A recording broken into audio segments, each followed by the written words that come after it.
Je vous explique, il y a une information scientifique qui bouleverse le monde de la médecine actuelle, mais dont personne ne parle.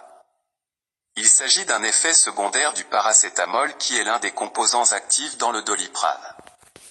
Dans une boîte de Doliprane, tu as du paracétamol qui est l'un des produits les plus prescrits en Afrique francophone pour les douleurs.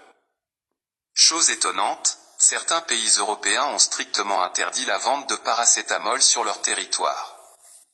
Suite à une découverte, des chercheurs de l'université de Copenhague au Danemark ont eu que le paracétamol pourrait être à l'origine d'un dérèglement neurocomportemental chez les bébés de sexe masculin. L'information a été publiée par la revue scientifique Reproduction le 30 mai 2021.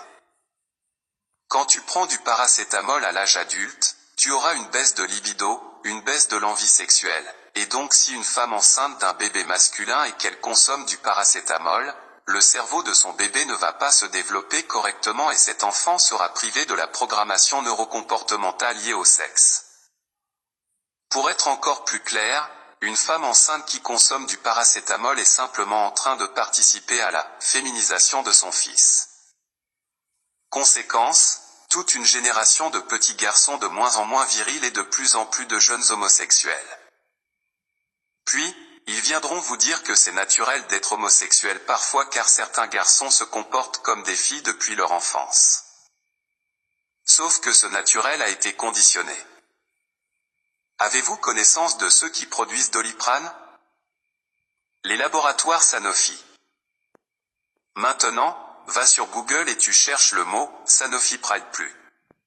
Il s'agit donc du programme de Sanofi pour promouvoir la « culture » homosexuelle. Nous avons donc un laboratoire qui produit un médicament responsable du dérèglement hormonal chez les petits garçons et qui en même temps fait la promotion de l'homosexualité. Est-ce une coïncidence?